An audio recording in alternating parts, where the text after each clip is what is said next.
पिछले एपिसोड में हम लोगों ने देखा था कि जिंकू ने इल्डर को मार दिया था, जिसके बाद वांगलिंग उसे कहता है कि तुम यहाँ से चले जाओ और फिर इस मीटर के बारे में जो भी होगा मैं उसे देख लूंगा। तब उसकी बात सुनकर जिंकू वांगलिंग से कहता है कि तुम भी मेरे साथ चलो, लेकिन इस बार वांगलिंग उसे कहता है कि तुम इसके बारे में चिंता न करो। जिसके बाद हम देखते है कि जिंकू भी यहाँ से जाने के लिए रेडी हो गया था और इसी के सिवा वांगलिंग से कहता है कि तुम भी अपना ध्यान रखना। जिसके बाद यहाँ से ये एपिसोड स्टार्ट होता है। तो इस एपिसोड की स्थिति में हम वांगलिंग को देखते है। वांगलिंग अपनी पावर को एक्टिव करने की कोशिश करता है, लेकिन काफी कोशिश करने के बाद भी वो ऐसा नहीं कर पाता। इसके बाद वो शिटो से पूछता है कि सीनियर में ऐसा क्यों नहीं कर पा रहा। तो अब इसकी बात सुनकर शिटो उसकी एनर्जी को चेक करता है और इस पर से वो खुश परेशान हो गया था। जिस पर वांगलिंग उसे पूछता है कि क्या मेरे साथ में कोई गड़बड़ी हो गई है। तो अब इस पर शिटो ने उसे बताता है कि लिंगखम नाम का एक पॉइजन होता है, जिसे लेने के बाद तुम अपनी स्पिरिचुअल एनर्जी को कंडेंस नहीं कर पाओगे और इसके अलावा तुम अपनी खाली विजन में आगे भी नहीं बढ़ पाओगे। अब इतने कहने के बाद वो वांगलिंग से पूछता है कि ये पॉइजन तुम्हें किसने दिया होगा, क्या तुम्हें उसके बारे में खुश याद है। जो सुनकर वांगलिंग को याद आता है कि इल्डर ने उसे वो फील दिया था, जिसके बारे में सुनकर शिटो कहता है कि तुम्हारा मास्टर तो बहुत घटिया है और इसलिए मैं चाहता हूँ कि तुम उसे तुरंत मार दो। लेकिन इस बार वांगलिंग उसे कहता है कि आपको किसी एंटीडोट के बारे में पता है जिसकी मदद से मैं अपनी अंदर के पॉइजन्स को खत्म कर पाऊँ। तब इस बार शिटो उसे कहता है कि इसके लिए तुम्हें फायर के साथ में फाइट करना होगा, लेकिन मुझे तो नहीं लगता कि तुम इसे सहन कर पाओगे। तब इस बार वांगलिंग उसे कहता है कि तब आप मुझे प्रैक्टिस करना सिखाने रहेंगे, तब मुझे किसी भी बात का कोई डर नहीं है। इसके बाद अगले सीन में हम देखते हैं कि हेंगो सेक के सभी स्टूडेंट एक जगह पर इकट्ठा हो रहे थे, क्योंकि सुअंदाओ सेक के सभी स्टूडेंट यहाँ पर आने वाले होती है। तभी इसी बीच हम देखते हैं कि यह आसमान में बहुत ही अजीब हलचल होने लगती है और अब इसी के साथ सुअंदाओ लोग अपने बीच के साथ में यहाँ पर आ गए थे। अब इसे देखते यहाँ पर स्टूडेंट पूरी तरह से हैरान हो गई थे और कहने लगता है कि एसेंटिवेट तो कम से कम 300 साल पुराना है और ऐसा लगता है कि इसकी पॉइजन किसी को भी एक झटके में मार देगा।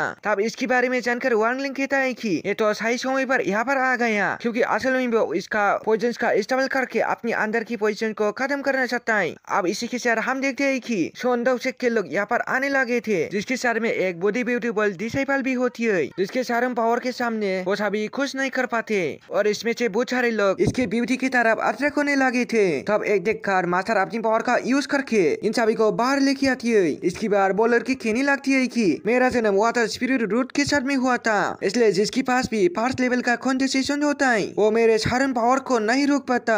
इसलिए वो हैरान होते हैं कि वांगलिंग की पास में भी तो फर्स्ट लेवल की कंडेंसेशन है, लेकिन इसके बाद भी वो इसकी सारे पावर के अंदर क्यों नहीं आ पाया। तभी इसी बीच हम देखते हैं कि याकी मास्टर सुअंदाओ सेक के ऊपर गुस्सा होने लगता है, जिस पर सुअंदाओ सेक का मास्टर कहता है मेरे डिसेबल का सिंगल वाटर फ्रूट के साथ में जन्म हुआ था, लेकिन इनके तो ये नहीं पता कि आखिरकार ये तो साधारण पावर है। लेकिन आखिरकार अब यहाँ के मास्टर भी इसके बारे में कुछ नहीं बोल पाते। तभी हम देखती है सेक का मास्टर भी यहाँ पर आ जाती है और वो इसे कहती है कि तुम सभी इतनी दूर से ट्रेवल करने की वजह से थक गई होगी, इसलिए अच्छा होगा कि तुम सभी सबसे पहले अंदर जाकर आराम कर लो, क्योंकि आने वाले मैच में पता चल जाएगा कि हमारे सेक के स्टूडेंट कैसे है। जिसके बाद हम देखते हैं कि सुअंदाओ सेक के मास्टर अपनी सभी स्टूडेंट को लेकर यहाँ से आराम करने के लिए जाने लगे थे। जिसके बाद एक मास्टर वांगजू से कहती है कि सुअंदाओ सेक की स्टूडेंट की जिम्मेदारी तुम्हारी है और इसलिए मैं चाहता हूँ क्योंकि तुम उनका अच्छे से ख्याल रखना। तो अब इनकी बात सुनकर वांगशु भी इसकी जिम्मेदारी लेने के लिए रेडी हो गया था, लेकिन इसी के साथ जो वांगशु थे जो सेंटीपीड को फिट करने की जिम्मेदारी वांगलिन को दे देता है। तो इसके बाद सुनकर वांगलिन भी तुरंत इसके लिए मान गया था, क्योंकि आखिरकार वो भी ऐसा ही चाहता था। इसके बाद अगले सीन में हम देखते हैं कि वांगलिन सेंटीपीड के लिए हिरन खली खराया होता है, जो सेंटीपीड से अपनी जान बचाने के लिए भागने लग गया था, लेकिन वो सेंटीपीड के बाल एक साथ में ही उसे खा जाता है। लेकिन तभी हम देखते हैं कि वो इसे खाने की तुरंत बाद बेहोश भी हो गया था। जिसके बाद वांगलिन मौके का बहुत अच्छी तरीके से फायदा उठाता है और इस तरह से वो सेंटीपीड के पॉइजन को खाली कर लेती है। लेकिन अब वो जैसे यहाँ से जाने लग गया था सेंटीपीड भी होश में आ जाता है और इसके बाद वो उसके ऊपर अटैक करने की कोशिश करने लग गया था। तब यहाँ ये देखे वांगलिन भी अपनी जान बचाने के लिए तुरंत वहाँ से भागने लगता है और वो किसी भी तरह से अपनी जान बचाकर हेवनली पार्क के स्पेस में आ जाता है। अब इसी के साथ हम देखते हैं कि उसने उसकी पॉइजन को भी पी लिया था और अब इसके साथ में वो प्रैक्टिस करना शुरू कर देता है। लेकिन असल में वो पॉइजन बहुत ज्यादा स्ट्रॉन्ग था, जिसकी वजह से इसे खत्म कर पाना इतना आसान नहीं होता। लेकिन इसके बाद भी हम देखते हैं वांगलिन अपनी तरफ से पूरी कोशिश कर रहा था, जिसे देख के शितो भी कहता है कि अगर तुम मर गई तो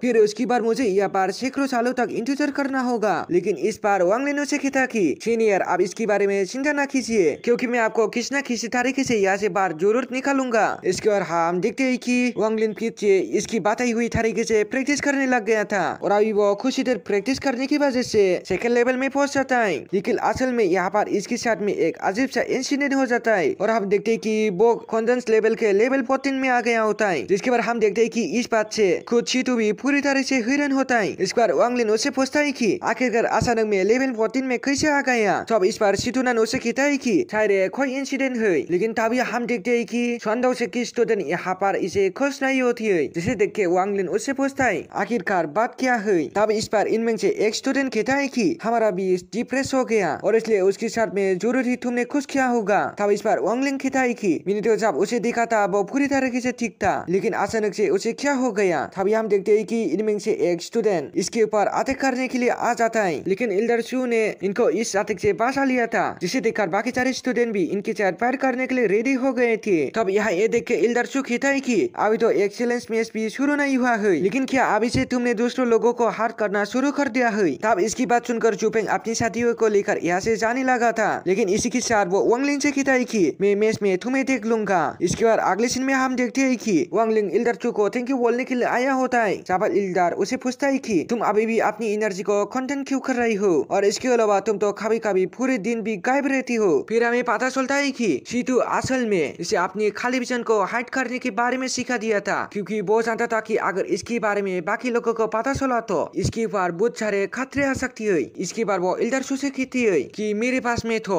लो क्वालिटी वाले टैलेंट है और इसलिए मैं ज्यादा टाइम निकल कर कॉन्डेंस लेवल को प्रैक्टिस करता हूँ। एल्डर शू ये बात सुनकर सोचने लगता है एल्डर का तो सास में काफी चालाक है और ऐसा लगता है कि लियो की मौत से उसका कोई लेना देना नहीं है। लेकिन इसी के साथ हम देखते हैं कि उसे डाउट था कि वांग लिन के पास जरूरत किसी तरह की ट्रेजर है और इसलिए वो भी इसके बारे में किसी तरह से पता लगाना चाहता है। इसके बाद वो वांग लिन से कहता है कि अब तो एक्सेलेंस मैच भी शुरू होने वाला है, इसलिए मैं चाहता हूँ कि तुम जल्दी से लेवल 3 में पहुंच जाओ। इसके बाद अगले दिन हम देखते हैं कि एक्सेलेंस मैच का आज स्टार्ट होने का टाइम आ गया था, जहाँ पर सभी लोग इसके लिए काफी ज्यादा एक्साइटेड थे। इसलिए बहुत सारे लोग भी यहाँ पर आए होती है, इसमें की वांग लिन की पेरेंट्स भी शामिल थे। तभी इसी के बीच हम वहाँ पर एक और ब्यूटीफुल लड़की को देखती है जो कि इस मैच को देखने के लिए बुरी एक्साइटेड लग रही थी, और इस लड़की का नाम ली मुआन होता है और ये हमारी इस सीरीज का फीमेल मेन कैरेक्टर होने वाला है। तब वहाँ पर उसका भाई कहता है कि जामा के लोग हमसे बहुत ज्यादा एग्रेसिव है और अगर शोंडो शेख के पास में एलेक्जर बनाने का तरीका नहीं होता तो अब इस तरह मास्टर के साथ में मेरा एक पुराना रिलेशनशिप होता,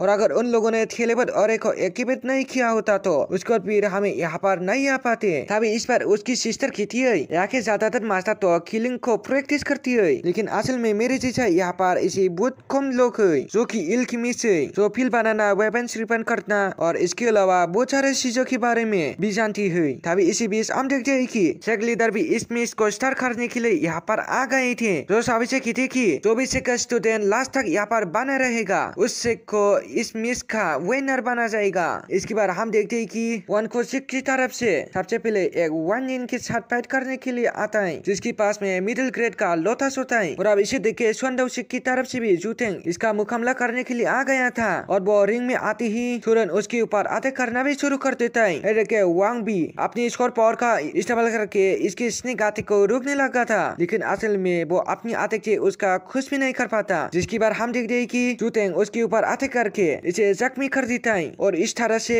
उसने क्वांग को बुर आसानी से हरा दिया था। तब इसकी पावर को देख के सभी लोग पूरी तरह से हैरान हो गया था, क्योंकि असल में इसके पास में लेवल 13 वाली कंडीशन होती है। तब इस स्वंडो शेख का मास्टर कहता है कि अगर किसी ने भी जूटेंग को हरा दिया तब उसके बाद हमारा शेख तुम्हारे सामने हार मान लेगा। तब इसकी इसी बातें सुनकर लुसोंग जूटेंग के साथ पार करने के लिए रेडी हो जाता है, जिसे देखकर जूटेंग भी उसे कहता है कि क्या सच में तुम मेरे साथ ठीक पाओगे। तब इसकी बात सुनकर लुटोन अपनी शोरमैनशिप के पावर का इस्तेमाल करके उसके ऊपर अटैक कर देता है, लेकिन जूटेंग ने अपनी पावर का इस्तेमाल करके उसका उस अटैक को आसानी से रोक लेता है, और फिर इसी के साथ बोई इसके ऊपर अपनी पावर का यूज करके भी अटैक कर देता है। जिसके बाद हम देखते हैं कि लुसोंग भी अब उसके सामने कुछ नहीं कर पाता, और आखिरकार वो भी इसमें बुरी तरीके से हार जाता है। वही जुपिंग कहने लगता है कि क्या और भी मेरे साथ में फाइट करना चाहता है, लेकिन हम देखते हैं कि हांगो शेख का कोई भी डिसेबल इसके साथ फाइट करने के लिए रेडी नहीं होता। लेकिन अब इसी के साथ वो अपनी स्कोर पावर का इस्तेमाल करके यहाँ के बैरियर के ऊपर भी अटैक कर देता है, और अभी उसकी अटैक से वांग लिन की पेरेंट्स भी जख्मी होने वाले थे, जिसे देखते ही वांग लिन बचाने के लिए वहाँ पर आ जाता है। तो क्या दोस्तों आप लोगों को क्या लगता है, वांग लिन उसे हरा पाएगा? कमेंट करके जरूर से बता देना। लेकिन अगर आप लोगों ने उसका पहला एपिसोड को नहीं देखा है तो लेब में जो वीडियो आ रहा है वहाँ पर क्लिक करके देख लेना। Thanks for watching.